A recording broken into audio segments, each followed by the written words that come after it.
Ndani ya juma moja, bunge la wawakilishi la Marekani limefanya maamuzi kadha ambayo limewafanya baadhi ya watu wajiulize kwamba huenda kwa sasa rais wa taifa hilo Donald Trump anapitia katika kipindi cha wakati mgumu kutokana na maamuzi yaliyofanywa kutokuwa ya matakwa yake.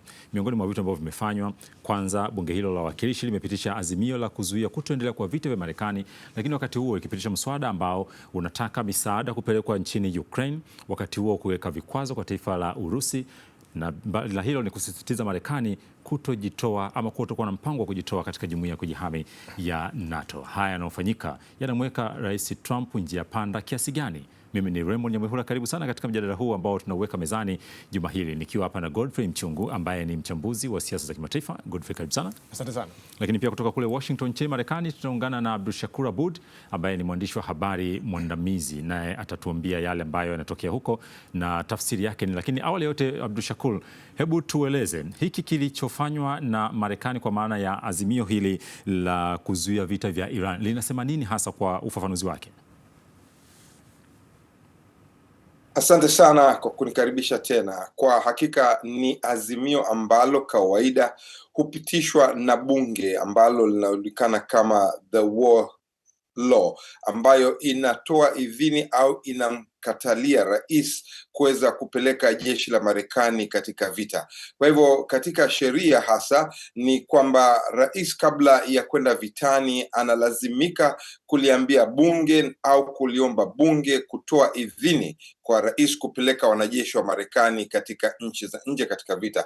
Sasa Rais Trump katika vita hivi alipoanzisha mwezi wa Februari hakutaka au hakupeleka ombi kama hilo. Kwa hivyo kwa muda fulani sasa bunge au tuseme wabunge wa chama cha Democratic wamekuwa wakijaribu kupitisha azimio kuzuia vita au kuwaondosha wanajeshi wa Marekani kutoka maeneo ya vita huko Iran, na hiyo inatokana na kwamba baada ya siku 60 kutokana na rais kutowasilisha ombi, inabidi bunge ifanye kila njia kuzuia vita kuendelea. Kwa hivyo azimio hilo linataka vita kusimamishwa na wanajeshi wa Marekani kuondolewa katika maeneo ya hatari, na limepitishwa na baraza la wawakilishi. Hivi sasa inabidi ipitishwe na baraza la Senate, na wa Republican kwa muda wamekuwa kikataa kwa sababu wanasema hawezi kumzuia rais katika hali ya vita kurudisha wanajeshi, na hiyo ni hatari. Kwa hivyo hivi sasa inaonyesha kwamba imepita katika baraza la wawakilishi, baraza la Senate kuna kazi kidogo. Nashukuru sana kwa utangulizi huo, Shakur. Mchungu, umesikia utangulizi huu wa Abdushakur kutoka kule Washington.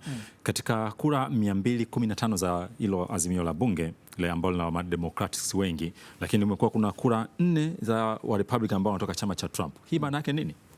Kwanza inakuonyesha kwamba namna gani sasa vyama vikubwa viwili vimekuwa vikizingatia maslahi ya msingi ya taifa lao, kwa sababu ni kweli kabisa kwamba Trump alifikia mamlakani, kuna masuala ambayo kimsingi aliyafanya au kuna hatua ambazo kimsingi alizifanya una kabisa zinaenda kukiuka ile misingi ya taifa la Marekani. Moja, unafahamu kwamba kipindi cha Biden alikuwa amesema wazi kabisa kwamba tunaenda kuisupport Ukraine kwa lengo la kuhakikisha kwamba tunaenda kulinda uhuru wa sheria za kimataifa, lakini zaidi sana tunaenda kulinda uhuru wa nchi ya Ukraine isiweze kuvamiwa dhidi ya uvamizi katika nchi ya Urusi. Lakini la pili ni kwamba unafahamu Marekani kihistoria tangu mwaka 1949 wamekuwa wakitumia umoja wa kujihami wa NATO kujaribu kuhakikisha kwamba kupeleka adabu ya kimataifa, tunaita global order. Na utazama kabisa kwamba hatua za Trump zimekuwa ni kama kujaribu kuwapambanisha au kuwa na hali ya kutoelewana dhidi ya hatua za wanachama wa NATO. Kwa mfano, unafahamu ameweza kutishia kwa mfano kuweza kuchukua kisiwa cha Greenland ambapo kimsingi kaenda kivauleti article namba 5 ya umoja wa kujihami wa NATO. Unaona kabisa kwamba Trump amechukua hatua ambazo kwa kweli zimekiuka misingi ya kimataifa. Lakini la pili, hatua yake ambayo amechukua dhidi ya vita dhidi ya Iran. Nafahamu kabisa kwamba vita Iran inatajwa kwamba amesukumwa dhidi ya Netanyahu, kulikuwa hakuna malengo ya hususi katika nchi ya Iran. Kwa kweli unaona kabisa kwamba baraza limeamua kupiga kula ili kuhakikisha kwamba wanaenda kulinda demokrasia, kulinda misingi, kulinda utaifa na kulinda maslahi ya msingi ya nchi ya Marekani. Shakur, Mchungu, bila shaka umemsikia vizuri katika maelezo yake. Amegusia pia ule uamuzi wa pili ambao, ukiacha ule ambao umegusia na swala la vita vya Iran, lakini ule mswada ambao sasa unataka kupelekwa kwa misaada kule Ukraine, lakini pia kuweka vikwazo kwa Urusi na swala la mkakati ama mpango wa kujitoa katika jumuiya ya kujihami ya NATO. Katika mswada huu wa pili tunaona kwamba katika kura 226 ambazo zimepigwa, takriban 20 zinatoka kwa Republican ambao ni chama cha Trump. Hapa ni wengi kuliko katika azimio la kwanza. Wa Republican wanataka kusema nini kinaendelea ndani ya chama chao? Kwa hakika Republican hivi sasa kuna mvutano mkubwa. Chama chao kinakumbwa na matatizo kutokana na hatua za Rais Trump. Kama tunavyojua, tangu Rais Trump kuingia madarakani, baraza kuu au tuseme bunge kwa ujumla limekuwa likimruhusu kufanya kila kitu anachotaka, hasa wale ma Republican. Lakini sasa kuna mambo mawili. Kuna hali kwamba umashuhuri wake au tuseme utendaji kazi wake uko chini kabisa katika mambo mengi hapa Marekani, na pili, kuna uchaguzi wa katikati ya mhula. Sasa katika uchaguzi wa wale ambao umeshaanza hivi sasa, tumeona kwamba Trump ameweka wabunge wagombea wepya kuwaondoa wale wabunge waliokuwepo ambao walikuwa akimpinga kwa kiasi fulani. Tuseme kati ya hao 20 kuna nusu wameshaondolewa, wanajua kwamba Novemba hawatorudi. Kwa hivyo wameona kwamba afadhali tufate sheria, tuweze kupitisha sheria ambazo hazikiuki katiba. Kwa hivyo mvutano uliopo ndani ya chama ni kwamba wale wafuasi sugu wa Trump wangali wanamuunga mkono, lakini wale ambao walikuwa katika upande ambao walikuwa wanamuunga mkono kwa sehemu fulani, hivi sasa wanaona hapana, kuna hatari, tunakwenda katika uchaguzi, wananchi hawakubaliani na sera zake. Kwa hivyo kila mtu anaanza kujivutia kando, na ndio maana tumeshuhudia kwamba wa Republican polepole wameanza kutanabai kwamba kile walichokuwa kifanya kina hatari zake. Kwa hivyo uchaguzi wa Novemba unaonesha, kutokana na uchunguzi wa maoni uliofanywa katika sehemu mbalimbali, chama cha Republican kitapoteza viti vingi na kitapoteza udhibiti wa baraza la Senate na udhibiti wa baraza la wawakilishi. Kwa hivyo wa Republican wameanza kuingia hofu na kwamba tukikubaliana na sera hizi tutakosa kura tunazozihitaji, kwamba lazima tufahamu kwamba Wamarekani wanapinga vita vya Iran. Marekani wanataka kwamba vita kati ya Ukraine na Russia vimalizike. Trump alipoingia madarakani alisema ataimaliza katika siku moja, na sasa ni mwaka mzima ameshindwa, na alikuwa anapinga kupelekwa kwa msaada wa Marekani huko Ukraine kwa sababu alikuwa na urafiki karibu na Russia. Kwa hivyo hivi sasa wa Republican, wananchi wanasema lazima tupeleke msaada kwa Ukraine, ilikuwa inapitia nchi za Ulaya, ndio maana wamepiga kura hiyo. Naam, Mchungu, wakati haya yanatokea na wabunge wanajaribu kuonyesha taswira kwamba kuna kitu nakitaka kutoka kwa rais wao, haijalishi wanatoka chama gani, na wakati mijadala inaendelea nchini Marekani, Wamarekani wanatoa maoni yao, lakini unaweza kusema ni kama Trump pia hajali, kwa sababu wakati inapitishwa ule mswada wa kuzuia vita kuendelea kule Iran, Trump mara moja alinukuliwa akisema kwamba wakati nikiwa kwenye makubaliano ya mwisho, ni wabunge wa aina gani hawa wanafanya kitu kisicho cha kizalendo? Anaona sio wazalendo, hata haijalishi wanatoka kwenye chama chake cha Republican au Democrats. Kabisa. Na ukimtazama Trump kipindi anaomba kura katika urais, alikuwa amejitabaisha kwamba anakuja kuwa ni msuluhishi wa changamoto za kiulimwengu, na tangu kwa mfano alivyoanzisha kuchukua vita dhidi ya Iran, ameweza kutoa kauli tofauti, mwanzo wa vita, wakati wa vita, hata kwenye kipindi cha mazungumzo. Amesema kwamba tumeweza kuyashinda majeshi ya Iran, mara akasema kwamba anahitaji kuhusishwa katika kuhakikisha kwamba na katika kuhusishwa kuchaguliwa kwa ayatollah mpya katika nchi ya Iran. Kwa bado ukitazama amekuwa akijaribu kutoa kauli mbalimbali ambazo kimsingi zimekuwa hazieleweki, lakini ukitazama ni kwamba Wamarekani kutazama katika kinachoitwa opinion poll, yani maoni ya umma, wengi wamekuwa kwamba huu sio wakati wa vita. Maana ni kwamba vita ukitazama imeenda kupelekea moja, kupanda kwa gharama za maisha, lakini la pili, kuna vyama ambavyo vinaitwa vyama vya kiafidhina vimekuwa vikishindwa katika nchi za Ulaya, na hiyo inakuonyesha kwa mfano hata katika uchaguzi, kwa mfano Uingereza, chama kwa mfano cha Labour, chama cha Conservative, vyote vimeweza kupoteza uchaguzi kwa sababu vyama vyao vilichukua mtazamo wa tofauti dhidi ya maoni ya umma. Kwa hiyo hiki ambacho anachopitia Trump, moja ni shindikizo kubwa zaidi la kisiasa kisiasa, lakini la pili ni shindikizo kubwa zaidi la sera za kimataifa, kwa sababu ukimtazama Trump kwa hii miaka miwili ameshughulika sana na mambo ya kimataifa, vita ya Ukraine, vita vya Iran, vikwazo katika nchi za Kiafrika, Venezuela, Greenland, kwa hiyo kabisa Gaza. Kwa hiyo wengi wanaona kabisa kwamba ameacha kuzingatia masuala ya msingi ndani ya nchi ya Marekani. Kwa hiyo ameshindwa kuisimamia MAGA. na ukitazama MAGA kifalsafa, of course alisema kwamba ni mkakati wa kuhakikisha kwamba kuifanya Marekani kuweza kuwa na nguvu tena. Ukitazama kokote ambao kimsingi ameenda ameweza kupata ukizani. Cha kwanza, unafahamu walivyoenda kwa mfano kwa Maduro, wengi walisema kwamba ameweza kuvunja sheria za kimataifa, ameweza kuingilia uhuru wa nchi nyingine. Lakini la pili, alivyoenda kwa katika nchi ya Iran, wengi wamesema kwamba malengo ya vita, tangu wa vita, wakati wa vita, wakati wa vikwazo, bado malengo ya Marekani hayajaweza kutimia. Kwa unaona kabisa kwamba hatua zake, alikuwa ni kiongozi ambaye anatafuta umaarufu, lakini umaarufu wake haujaweza kumlipa kisiasa. Maana ni kwamba sasa kuelekea kuna uchaguzi, ana hofu dhidi ya wananchi wa Marekani. Na Novemba si mbali. Shakul, awali katika mazungumzo yako na uchambuzi wako, tukiangalia maamuzi hayo yaliyofanywa na Baraza la Wawakilishi, umesema sasa kinachofuata ni hatua ya Baraza la Senate, lakini ukasema huko inawezekana kukawa na kazi kidogo. Tupitishe hapo.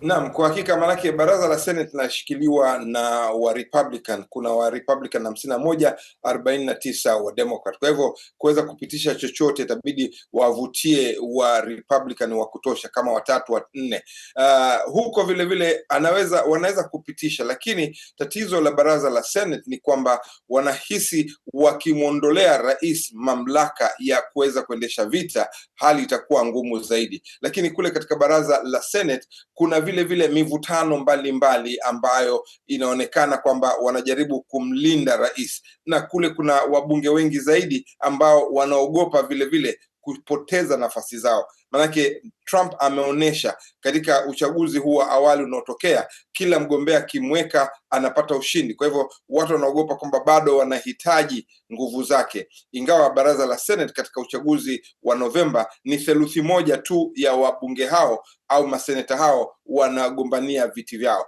Kwa hivyo hali katika baraza la Senate ni tofauti kabisa, lakini inasemekana, kuna habari ambazo za ndani ni kwamba baraza la Senate linatayarisha mswada mkali zaidi kuliko baraza la wawakilishi ambalo litapitishwa wiki ijayo, halafu inabidi lirejeshwe katika baraza la wawakilishi, kwa sababu lile azimio la wiki hii lilopitishwa na baraza la wawakilishi haina nguvu za kisheria. Kwa hivyo Senate inatayarisha mswada mwingine wenye nguvu wa kisheria ambao utamlazimisha sasa Trump kufikia hatua ya kutumia kura yake ya turufu kupinga azimio hilo. Kwa hivyo wao wanapitisha au wanatayarisha sheria ya mswada wa kisheria ambao utakuwa na nguvu zaidi kuliko ule wa baraza la wawakilishi.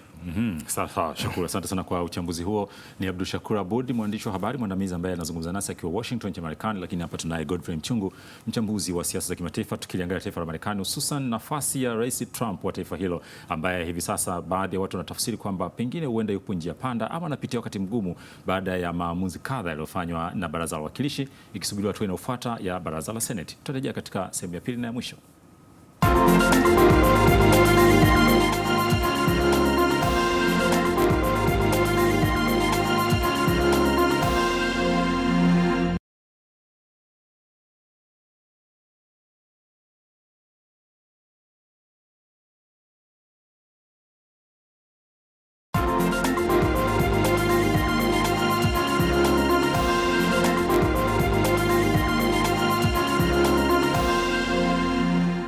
Nikushukuru kwa kusalia nasi. Karibu katika sehemu ya pili, kipindi chako cha Chekeche, uchambuzi wa siasa na diplomasia za kimataifa, na awamu hii tukiangalia taifa la Marekani, taifa kubwa kiuchumi duniani, lakini rais wake hivi sasa anaangaliwa kama ni mtu ambaye anapitia katika kipindi ambacho pengine hakukitarajia baada ya Baraza la Wawakilishi kupitisha maamuzi mawili muhimu ambayo sasa yanasubiri uamuzi wa ngazi ya juu kwa maana Baraza la Senate, na watu wakijiuliza, je, nini kitatokea? Na wachambuzi wetu wametupitisha katika baadhi ya maeneo muhimu ya kuyatazama katika maamuzi hayo yanayofanywa. Tunaye Godfrey Mchungu hapa studio, lakini pia tunaye Abdul Shakur Abud kutoka kule Washington nchini Marekani. Shakur, nirejee kwako kwa wakati huu, kwa sababu picha tayari imeshajichora hivyo kwamba kwenye mabunge kuna maamuzi ambayo wanayaangalia na pengine kwa kuzingatia hayo maslahi ya taifa na mwelekeo wa taifa la Marekani. Haya ni maamuzi ambayo yanafanywa katika kipindi ambacho rais aliyepo madarakani wengine wanamuona kama hana cha kupoteza kwa sababu anaondoka, watakaoingia wenyewe watapambana na yanayofuata. Hii hali inaweza ikatafsirika vipi kisiasa kuelekea katika mathalan uchaguzi wa muhula huo wa Novemba na kitakachotokea kati ya chama cha Democrat na Republican watachokivuna kwenye majimbo watakaoshindania?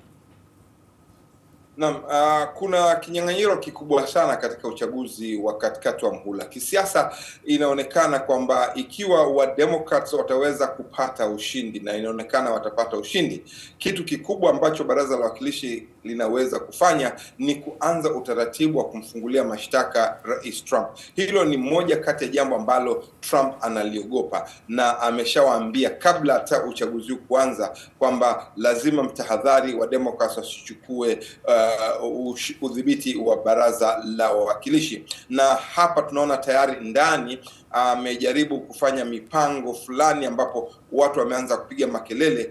Huyu anaanza mpango ule wa mwaka 2020 alipoingia madarakani awamu ya kwanza, kusema kura zimeibwa. Kwa hivyo inaonekana wanajaribu kuchora mipaka mipya, kujaribu kubadilisha mambo na kadhalika. Kwa hivyo mambo ya kisiasa yako hapa ndani, na hilo limesababisha wananchi kujitokeza kwa hamasa kubwa kabisa, hasa wa Democrat kutaka kuhakikisha kwamba hakuna mabadiliko yanafanyika. Lakini ukiangalia kwa upande mwingine, vile vile mvutano ulioko ndani ya chama cha Republican, wale MAGA ambao Make America Great Again, ambao wanataka kurudisha Marekani katika hali iliyokuwa zamani na inafahamika wazi, imerejesha zile hisia za ubaguzi wa rangi kwa sehemu fulani. Ni kwamba wao vile vile wanakasirika na yale Trump anaofanya. Manake wanasema Trump alipogombania kiti alisema hata kwenda vitani, ataangalia mambo yawe mazuri zaidi hapa ndani. Lakini kama tulivyozungumza kwa awali, ni kwamba hali ya maisha imeongezeka sana, bei ya mafuta zinaongezeka, na mazungumzo ya Iran kwa hivi sasa yanaonekana yamekwama kutokana na matatizo chungu nzima. Kwa hivyo hali ya kisiasa hapa ndani, utendaji wa Trump umesababisha kwamba chama chake kinajikuta katika hali nzito. Hata kama wamebadilisha mipaka ya uchaguzi na kubadilisha baadhi ya sheria, inaonekana kwamba bado kutakuwa na hatari kwamba chama cha Republican kitashindwa. Kwa hivyo kisiasa Trump yuko hatarini, kwa sababu miaka miwili inayobaki kabla ya kumaliza muhula wake atajikuta katika ile hali ya kwamba hapa inajulikana kama lame duck, rais asiye na mamlaka. Manake kila kitu anataka kufanya bunge litajaribu kumzuia, manake litakuwa linadhibitiwa na upinzani. Sawa, Mchungu, naiona hiyo hali ya Marekani kufikia hatua hiyo ambayo rais sasa pengine atapigiwa kura ya kushtakiwa ama atakutokuwa na imani naye, kwa sababu ndani ya bunge itaonekana kuna ushawishi utaongezeka wa chama kingine ambacho kitakuwa kina maamuzi ya kufanya dhidi ya utawala uliopo madarakani kabisa. Na ukitazama hatua za Trump, amekuwa akijaribu kuirudisha Marekani, lakini akiwa akipata ukosoaji mkubwa zaidi wa sheria za kimataifa. Hatua zake zinalenga kuhakikisha kwamba kuifanya Marekani kuweza kuwa kubwa sana, lakini ukitazama amekuwa akienda kinyume na sheria za kimataifa. Sasa taifa la Marekani unafahamu kabisa kwamba limekuwa likiamini katika demokrasia na haki za binadamu. Ni mojawapo ya tunu ambazo zimekuwa zikitambulisha Marekani. Of course Trump amekuwa akijaribu kuhakikisha kwamba tuweze kupunguza nguvu ya China, tuhakikisha kwamba China inakaa mahali pake, kuhakikisha kwamba ukanda wa Western Hemisphere kuanzia kwa Amerika ya Kusini unakuwa chini ya udhibiti wetu, kuhakikisha kwamba Irani inathibitiwa, Israeli inakaa vizuri, Afrika inakuwa chini ya ushawishi wetu. Sasa ukitazama hatua zake zimepelekea kuelekea kuvunja haki za binadamu. Sasa ukitazama maseneta hata wabunge nchini Marekani wameendelea kuhakikisha kwamba huyu mtu ana nia nzuri, lakini nyuma ya pazia amekuwa akivunja sheria za kimataifa. Ndio maana sasa ukitazama imepelekea kura nyingi za maoni kuhakikisha kwamba huyu mtu anaenda kinyume na taratibu za kimataifa. Lakini tazama hata viongozi wenzake wa Ulaya kuanzia Emmanuel Macron, wakina Friedrich Merz, wamtazama kabisa ni mtu ambaye anajaribu kulinda maslahi ya Ulaya, kwa kutazama bado amekuwa akivunja sheria za kimataifa. Kwa hiyo Trump inawezekana kaingia kwenye kipindi cha kihistoria, ni kiongozi ambaye anataka kurudisha heshima Marekani, lakini hatua zake zikapelekea mtaziko mkubwa kuelekea kwenye mwendo wa kisiasa. Kuna uwezekano Shakur, Trump akawa anakubalika katika baadhi ya mioyo ya watu licha kwamba maamuzi yake yanaweza kawa hayaungwi mkono mpaka wabunge wanamkosoa? Yeah, bila shaka kuna wale MAGA watu wake halisi. Lazima tujue msingi wa siasa za Trump. Trump ameingia kutokana na siasa kali za mrengo wa kihafidhina, wale wa conservative wa Republican. Amekichukua chama cha Republican amekifanya chake, na hii ni lile swala kwamba wale wazungu wanajihisi kwamba watakuwa wachache katika miaka michache inayokuja. Kwa hivyo wanataka kulinda maslahi yao. Kuna hili swala kwamba Trump ameingia madarakani kwa sera za kupinga uhamiaji, na tumeshuhudia hapa juzi wametangaza kwamba hakuna wahamiaji wasio na kibali walioingia Marekani chini ya utawala wa Trump. Kwa hivyo ni swala la kwamba mtu akitaka kuangalia kwa undani zaidi ni swala la Wamarekani wazungu wanaomuunga mkono, wale wafuasi wake sugu wako pamoja naye, chochote anachofanya hawajali, wanaamini kwamba yeye anatetea maslahi ya wahafidhina. Lakini kuna baadhi ya watu hao ambao wanaona kwamba la hasha, huwezi kutetea haki zetu na unavunja sheria. Kwa hivyo kuna wengi wanaompinga ndani ya chama. Tumeona kuna baadhi ya wabunge wamejiondoa kutoka kundi hilo. Taylor Greene ambaye mmoja wao ni mashuhuri sana, alikuwa kimunga Trump, hivi sasa tumeona amejiondoa. Halafu zaidi katika uchaguzi huu unaokuja kuna wagombea wengi ambao wamejiamulia kwamba wanagombea bila kuwa na chama chochote, wagombea huru. Kwa hivyo ni mambo ambayo yanaonyesha kwamba Trump anaungwa mkono na wazungu ambao wana hofu watakuwa wachache hapa Marekani katika kipindi kifupi kijacho. Mchungu, katika haya yanayotokea kwa taifa la Marekani, kwa namna ambavyo Trump aliingia, uungwaji mkono alioupata, baadaye ukaibuka maandamano, yakaja yakazibwa, mambo yakaendelea, lakini mpaka sasa inaonekana yanamkuta haya mpaka kwenye bunge ambalo lina wabunge upande mmoja, upande mwingine, lakini watu wanaungana pamoja dhidi ya kiongozi aliyepo madarakani. Kiuchambuzi, kuna somo linapatikana hapa kabisa. Hii inakuonyesha kwamba siasa za kimataifa na siasa za nchi za Ulaya zimekuwa zikibadilika kutokana na kipindi cha wakati husika, na unaweza kusema kwamba kinachotokea Marekani ni kama kinachotokea katika nchi nyingi za Ulaya. Unajua, katika nchi nyingi za Ulaya kutazama, wamekuwa wakitawala wahafidhina, watu ambao wamekuwa wakiamini katika msimamo mkali zaidi. Lakini utazama vile vile kuna kundi la wahafidhina wazungu ambao wamekuwa wanahisi kabisa kwamba utamaduni, fursa, mila, desturi zinaharibika katika watu ambao wahamiaji. Na hiyo inakuonyesha kwa mfano katika nchi ya Uingereza kama nilivyosema kwamba chama cha Labour na Conservative hivi ni vyama vya kihistoria, vyama vya kijadi, lakini kwa kihistoria vimeweza kupoteza zaidi ya viti 1500. Chama kwa mfano cha Nigel Farage cha Reform, chama ambacho kimekuwa kikipinga uhamiaji, kikipinga watu kuja katika nchi ya Uingereza na kikipinga Uingereza kurudi tena, imekuwa ni chama ambacho kimechukua nafasi kubwa zaidi. Lakini zaidi sana, tazama kuna siasa za Ulaya katika nchi ya Hungary. Takriban miaka 16 Viktor Orban ameongoza katika nchi ya Hungary. Kwa hiyo hata Trump naye alishinda uchaguzi mwaka 2024 kwa sababu kuna wimbi la wahafidhina kutaka kuhakikisha kwamba nchi zao zinarudi chini ya wazawa. Sasa hatua zao kutazama zimeenda kukiuka ile misingi ya haki za binadamu, misingi ya demokrasia. Ukisikiliza wa viongozi wengi wa Democrat wamekuwa kimpinga Trump kwa sababu aenda kinyume na falsafa na misingi ya taifa la Marekani. Kwa hiyo hii inatuonyesha kwamba nchi za Ulaya na nchi ya Marekani zinapitia mabadiliko makubwa sana ya kisiasa, ya kiitikadi, ya kifalsafa. Lakini sana inaonyesha vile vile kwamba wakitoka hapa wanaweza wakatengeneza jamii bora zaidi na kitofauti huko mbele ya safari. Bwana Shakul, pia nikitaka mtazamo wako kwa kuzingatia utamaduni na siasa za Marekani jinsi unavyozifahamu na hiki kinachomkumba Donald Trump, somo gani ambalo linajitokeza hapa katika jicho la kiuchambuzi?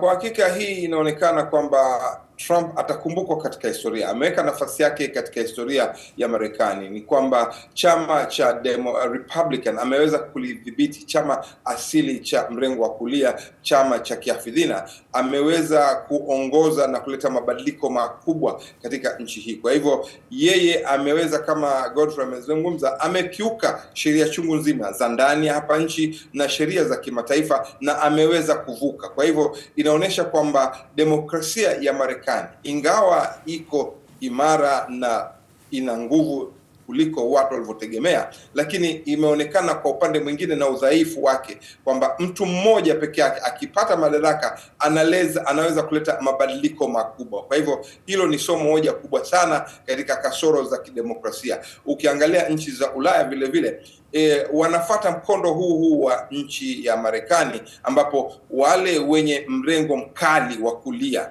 wa wahafidhina wanapinga kuwepo kwa wahamiaji, wameanza kupata nguvu. Lakini kama alivyosema huko Hungary, ni tatizo kwa kwamba Orban amekwenda amevuka mpaka. Kwa hivyo ni sawa na lile jambo ambalo linamkumba Trump, ingawa hapa Marekani wameamka mapema zaidi kumwambia la hasha, hatukubali, lazima ufuate demokrasia, lazima ufuate sera za nchi na ahadi ulizotoa. Kwa hivyo somo kubwa ni kwamba demokrasia inaweza kutereka kidogo Marekani, lakini wananchi ndio wana sauti ya mwisho, wanaweza kuleta mabadiliko ya haraka bila ya kutarajiwa. Na hivyo mimi nafikiri ndo hali ilivyo huko Ulaya. Tunaona Uingereza hasa ndio inazungumzwa sana kutokana na kwamba Labour, chama cha mrengo wa kushoto, kimeshindwa kuleta mabadiliko yaliyotarajiwa, kimeweza kukipatia nguvu chama cha mrengo wa kulia, siasa kali, ambapo hivi sasa inatarajiwa kuingia madarakani na kuweza kuondoa